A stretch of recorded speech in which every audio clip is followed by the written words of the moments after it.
Hello. तो sir जी सत साहिब जी, कैसे हो? बस जी बढ़िया, दया मालिक की।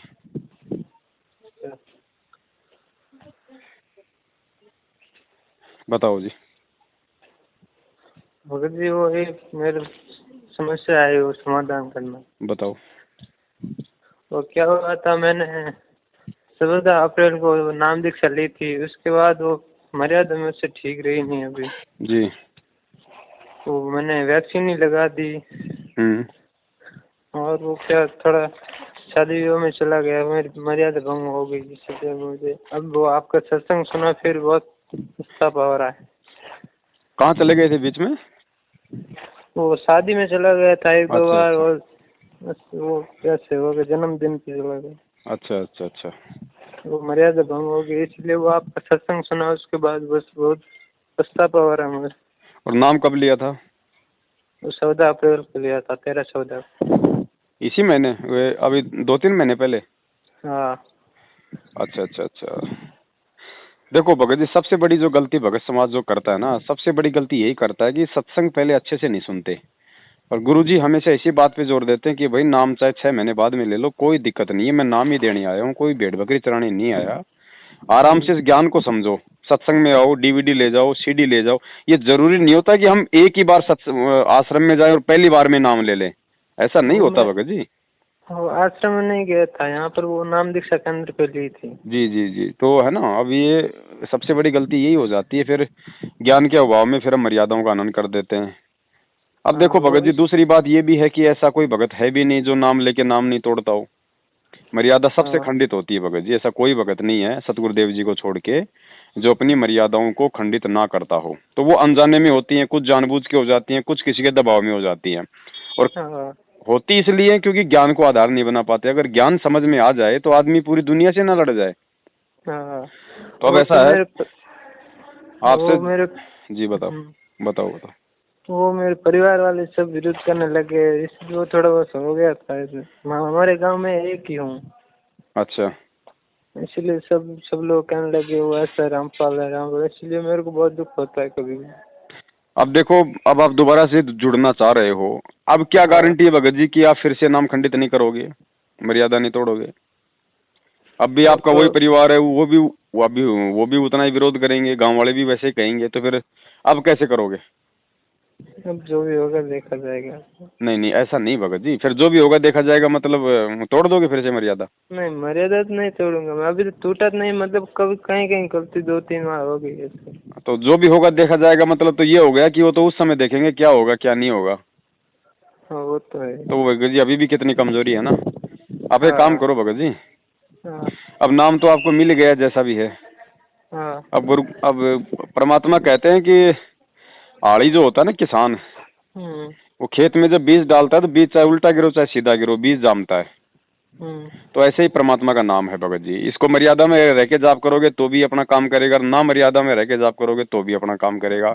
अंतर इतना है कि मर्यादा में रहोगे तो ये मोक्ष में काउंट होगा, ठीक हाँ। है, और मर्यादा में नहीं रहोगे हम्म तो भाई यहाँ के जो भी सुख हैं जैसा भी है भगत जी वो आपको मिलते रहेंगे, लेकिन साथ में मर्यादा टूट जाने से दुर्बुद्धि भी आएगी। हाँ दुर्बुद्धि से फिर आप कोई दिन ऐसा काम कर बैठोगे, फिर या तो आपको जेल जाना पड़ेगा या फिर जीवन से हाथ धोना पड़ेगा। हाँ। समझ गए? तो हम्म फिलहाल आप जी ऐसा करो, जो भी गलती आपने करी है अपने घर पे गुरुदेव का दोबारा से दरबार लगाओ उसी प्रकार से, और मालिक अंतर्यामी है, घर से ही परमात्मा को दंडवत प्रणाम कर लो, समय याचना कर लो।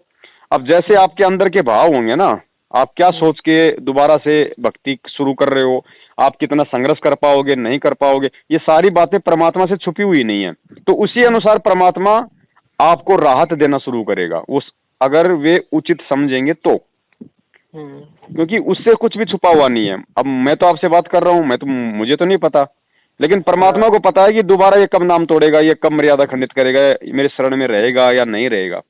हम्म तो वो परमात्मा उसी हिसाब से फिर उस भगत को लाभ देता है।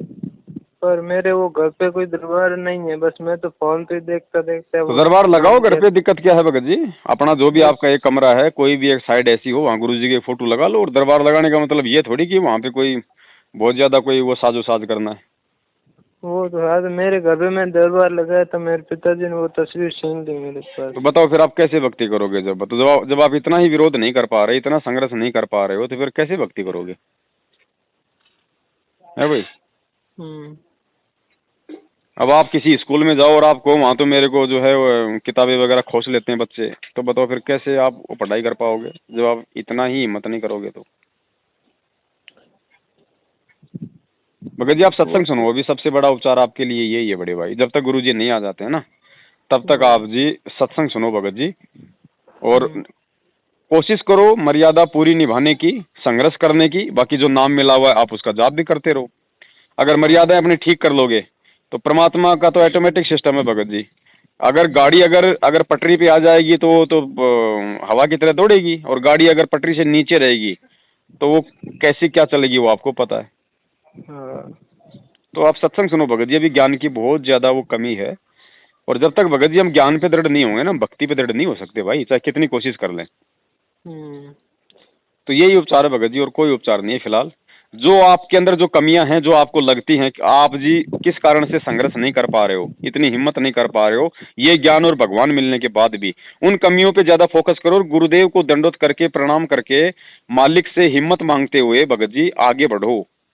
वरना आप फिर से शुद्ध कर लोगे, और वैसे भी कोई शुद्धिकरण का कोई ऑप्शन तो है नहीं।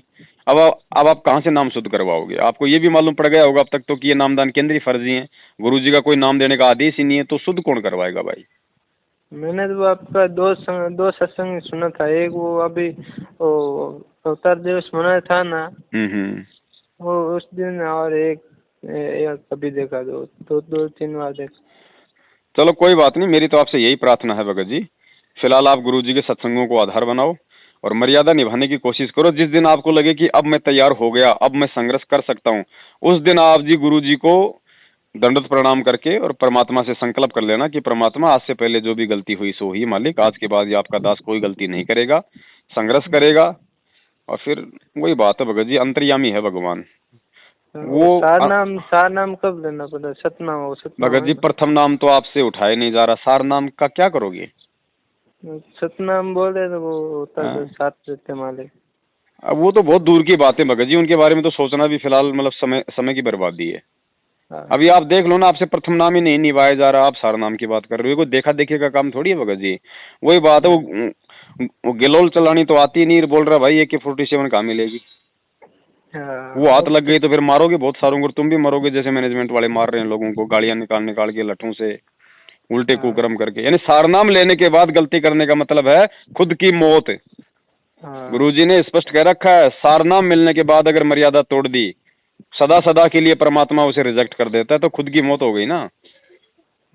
तो आपके बड़े भाई मरे पड़े हैं सारे के सारे मैनेजमेंट वाले, खुद ही अपनी कनपट्टी में गोलियां मार रखी है सबने सारनाम लेके। तो हम तो उस आधार से कह रहे हैं भगत जी, क्यों अपनी आफत अपनी जेब में डाल रहे हो? पहले प्रथम नाम को ढंग से निभा लो भगत जी, पहले इसकी भक्ति कर लो। वो जितना भी समय होगा चलेगा, क्या देर भी लेंगे सतनाम तो भी चलेगा। क्या हो गया? मतलब अभी वो सतनाम कितना भी टाइम होगा तो भी बाद में ले सकते हैं। अरे परमात्मा धरती पे है, सबको पार करने आया है, कोई जाना चाहेगा तो। हमारे से पहले गुरुजी नहीं शरीर छोड़ने वाले, गुरुजी यही हैं धरती पे। अगर पार होने की इच्छा होगी तो पार करके ही जाएगा, भले परमात्मा को 1000 साल रहना पड़े शरीर में। अरे जो अर्जुन सर्जुन को 250 साल तक शरीर में रख सकता है, वो खुद तो अनंत युग तक रह सकता भाई। वो तो है। तो ये मत सोचो भाई, परमात्मा के बारे में ये सोचना भी गुरुजी ने कहा कि मूर्खता होगी कि भाई गुरुजी तो बूढ़े हो गए। परमात्मा कहते हैं नालायको, मेरा क्या बूढ़ा होगा, ना मैं बालक ना मैं बूढ़ा ना मैं भाट भिखारी, सुन ले रे भाई गोरखनाथ यह है उम्र हमारी। अरे परमात्मा तो 2 मिनट में ऐसे हो जाएंगे, आपके फिल्मी स्टार फेल हो जाए। समर्थ है भाई, ये कोई आम संत थोड़ी है। ये तो जब चाहे तब प्रकट हो जाए भगत जी, किसी भी रूप में प्रकट हो जाए। ये तो एक साथ 1000 रूप में प्रकट हो जाए, 10,000 रूप में प्रकट हो जाए, भगत बन के भक्ति भी कर रहा होगा, सतगुरु बन के नाम भी दे रहा होगा, और परमात्मा बन के सतलोक भी बैठा होगा। इसका कौन क्या वार है पार भगत जी, इसकी अवगति कौन जाने, अवगत की गति। हमें जितना कोर्स परमात्मा ने दिया है, हमें उस पर फोकस करना चाहिए भगत जी। देखा देखी मत देखो कि उसको सार नाम मिल गया, उसको वो मिल गया। वो सार नाम लेके कितने कुकर्म कर रहा है वो भी तो देखो। तो है ना। बच्चा, छोटा बच्चा होता है ना, उसको भगत जी जब वो जिद कर लेता है ना, बाप की बंदूक देख के, बाप जैसे आर्मी से रिटायरमेंट आया है, अब ये फौजी क्या करते हैं, उधर से एक बंदूक ले आते हैं लाइसेंस वाली, उसको अपनी दीवार पे टांगते हैं लोगों को दिखाने के लिए, ताकि गांव में हमारा रुतबा बने। अब उसका पोता क्या करेगा, ताऊ ताऊ दे दे ना ताऊ, ताऊ वो बंदूक दे ताऊ। अब ताऊ को पता है ये बालक है, इसको बंदूक थोड़ी दे दूंगा। अब वो क्या करता है, फिर उसको मार्केट से कोई 20-30 रुपए की लाके देता है। अब वो बच्चा उससे राजी हो जाता है हैं, और जैसे ताऊ उसको देता है बंदूक 20-30 रुपए वाली, सबसे पहले आपने देखा होगा वो अपने बाप या दादा की तरफ ही सबसे पहले मुंह करके उसका बटन दबाता है। तो है ना। तो गुरुजी भगत जी, अगर गुरुजी ने असली सारनामा अभी तक अगर किसी को दे दिया होता ना, तो नाला कि ये खुद भी मरते, ये सारा काम ही उल्टा कर देते। जब ये नकली बंदूक लेके अपने आप में इतने इतने अहंकारी हो गए हैं, बात बात पे लोगों को शराब दे रहे हैं, गाड़ियां दे रहे हैं, माँ बहन का वो करते हैं, तो सोचो इनको अगर असली सारनाम गुरुजी ने आज तक दे दिया होता किसी को, तो ये तो ऐसे के तैसे कर देते पूरी मतलब जो हमल की ब्रह्मांड की। उसमें तो इतनी पावर है, सारनाम के बाद तो इतनी शब्द शक्ति आ जाती है जीव में, धरती पलट के रख सकता है भगत। तो इनको परमात्मा ने, जितने भी हैं सन 1994 से लेके आज तक, परमात्मा ने स्वामी रामदेवानंद जी जो अपने दादा गुरुजी हैं उनको छोड़ के गुरुजी ने किसी को सारनाम नहीं दिया अभी तक, समझे। पहले सारनाम के लिए भगत जी भगत बनना पड़ता है, अपने आप को जीवित मारना पड़ता है। गुरुजी ने क्या बताया, जब जो मतलब सरसों होती है ना, सरसों, जब सरसों की वो फलियां आ जाती है ना, बीज जब उसके फल लग जाता है सरसों के, तो वो जमीन की तरफ झुकती है ना। तो सारनाम की कमाई से भगत को मतलब नीचे झुकना चाहिए, आधीन होना चाहिए, उसको प्रेमी होना चाहिए, या माँ बहन की गालियां निकालनी चाहिए, या भक्तों को लट्ठों से मारना चाहिए।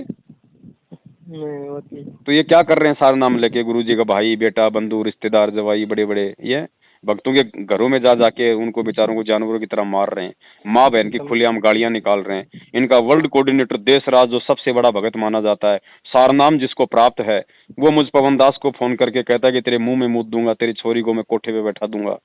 तो भाई इनके पास सारनाम नहीं, परमात्मा ने पता नहीं इनको तो कौन सी विशेष जो है जड़ी बूटी सुंगा रखी है ना। तो आप सारनाम के चक्कर में ना पड़ो भगत जी, वो परमात्मा का काम है, वो कब देंगे, वो किसको देंगे।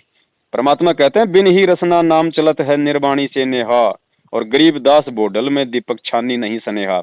जब हम उसके लायक हो जाएंगे ना, तो भगवान अपने आप दे देगा बुला के। सारनाम भगत जी मांगने की वस्तु नहीं है, समझ गए। सारनाम के लिए परमात्मा से प्रार्थना करनी पड़ती है, उसके लिए जो है योग्य बनना पड़ता है, बहुत सारी परीक्षाएं जो है पास करनी पड़ती हैं। अब इन सारनामियों के कुक्रम देख लो ना आप, तो पहले भगत जी प्रथम नाम को तो संभाल लो बड़े भाई ढंग से।